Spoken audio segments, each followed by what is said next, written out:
శ్రమలను చూసి భయపడిపోతూ ఉంటాం, ఇబ్బందులను చూసి భయపడుతూ ఉంటాం, కష్టాలు నష్టాలు బాధలను చూసి భయపడుతూ ఉంటాం. బాధల్లో మనకు సరిగ్గా సమస్య వచ్చినప్పుడు మన ప్రాణ స్నేహితులు కూడా మనల్ని విడిచిపెట్టి వెళ్ళిపోతారండి. మన బంధువులు అనుకున్న వాళ్ళు, మన స్నేహితులు అనుకున్న వాళ్ళు, మన ప్రాణ స్నేహితులు అనుకున్న వాళ్ళు మనల్ని కష్టాల్లో ఇబ్బందులు విడిచిపెట్టేస్తారు. కానీ మనం నమ్ముకున్న దేవుడు మాత్రం మన బాధల్లో కూడా, మన శ్రమల్లో, మన కష్టాల్లో, మన నష్టాల్లో కూడా మనతో ఉంటాడండి. ఈరోజు దేవుడు తన భక్తులు ఎడల ఎవరెవరితో వారి వారి బాధల్లో ఆయన ఉన్నాడు ఈరోజు మనం చూసుకున్నట్లయితే ఒకసారి చూద్దాము. యోసేపు గారికి దేవుడు ఆయన బాధల్లో, ఆయన కష్టాల్లో, ఆయన నష్టాల్లో, ఆయన శ్రమల్లో ఆయనకి తోడై ఉన్నాడో లేదో చూద్దాం. ఒకసారి ఆదికాండము ఒకసారి 39వ అధ్యాయం చూద్దాం, 2-3 వచనాలు.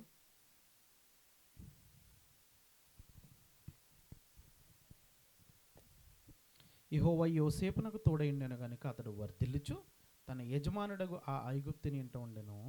యెహోవా అతనికి తోడైండెననియు అతని చేసినదంతయు అతని చేతిలో యెహోవా సఫలము చేసిననియు అతని యజమానుడు చూచినప్పుడు. ఏమంటే చూడండి, దేవుడు తోడైనాడు, అందుకే యెహోషువ గారు వర్ధిల్లుతూ ఉన్నారండి. ఇంకా అదే అధ్యాయము 21-23 వచనాలు ఒకసారి చూస్తే, అయితే యెహోవా యోసేపునకు తోడైండి. చూడండి, దేవుడు ఎప్పుడు తన భక్తుల పట్ల, తన పిల్లల పట్ల తోడై ఉంటారండి. యోసేపు గారి బాధల్లో, కష్టాల్లో, నష్టాల్లో దేవుడు తోడై ఉన్నాడు. ఎందుకంటే యోసేపు గారు దేవుని మీద ఆనుకుని ఉన్నాడు కాబట్టి. ఇంకా చూసినట్లయితే దావీదు గారితో మరి దేవుడు ఆయన బాధల్లో, ఆయన శ్రమల్లో ఆయనతో ఉన్నాడో లేదు చూద్దాం. సమూయేలు గ్రంథం 18వ అధ్యాయం ఒకసారి మనం చూసినట్లయితే 12-14 వచనాలు ఒకసారి చూద్దాం. మొదటి సమూయేలు గ్రంథం 18వ అధ్యాయం 12-14 వచనాలు. యెహోవా తనను విడిచి దావీదునకు తోడయ్యుండుట చూచి సౌలు దావీదుకు భయపడ్డాడు. చూడండి, మనం ఎప్పుడైతే దేవుని యందు భయభక్తులు కలిగి ఉంటామో, ఎప్పుడైతే దేవుని మీద ఆనుకుని ఉంటామో, మన శత్రువు కూడా మనల్ని చూసి భయపడతాడు. ఎందుకు తెలుసా? మనల్ని చూసి ఎందుకు భయపడతాడంటే మనకు దేవుడు తోడైనప్పుడు. చూడండి, దావీదు గారికి దేవుడు తోడైనందుకు తను చంపాలని చూస్తున్నటువంటి తన మామ అయినటువంటి సౌలు దావీదుకి భయపడిపోయాడు. 14 వచనం కూడా చూస్తే, మరియు దావీదు సమస్త విషయములలో సుబుద్ధి కలిగి ప్రవర్తింపగా యెహోవా అతనికి తోడుగా ఉండెను. చూడండి, దేవుడు ఎప్పుడు తోడైనాడంటే దావీదు గారికి సుబుద్ధి కలిగి ప్రవర్తించినప్పుడు. ఈరోజు మనం కూడా సుబుద్ధి కలిగి వాక్య ప్రకారం దేవుడు చెప్పినట్లు దాని ప్రకారం జీవిస్తే ఖచ్చితంగా దేవుడు మనకి తోడై ఉంటారు. ఇంకా ఇందాక మనం యోసేపు గారి గురించి చూసాం, దావీదు గారి గురించి చూసాం. ఒకసారి దానియేలు గారి గురించి కూడా ఒకసారి చూద్దాం. దానియేలు గ్రంథం 6వ అధ్యాయము 22వ వచనం. దానియేలు గ్రంథం 6వ అధ్యాయము 22వ వచనం ఒకసారి చూద్దాం. నేను నా దేవుని దృష్టికి నిర్దోషిగా కనబడితిని గనుక ఆయన తన దూత నంపించి సింహములకు ఏ హానియు చేయకుండా వాటి నోళ్ళు మూయించెను.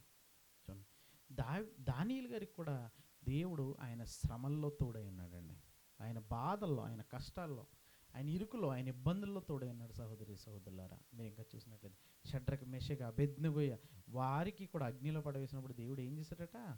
వారితో పాటు ఉన్నాడు, వారికి తోడుగా ఉన్నాడు, వారి బాధల్లో తోడుగా ఉన్నాడు, వారి కష్టాల్లో తోడుగా ఉన్నాడు. ఈరోజు లోకంలో మనకి సమస్య రాగానే అప్పటి వరకు మనతో ఉన్న మన బంధువులు, స్నేహితులు, కుటుంబీకులు కూడా ఒక్కొక్కసారి దూరం అయిపోతారండి. కానీ దేవుడు దూరం అవ్వడండి.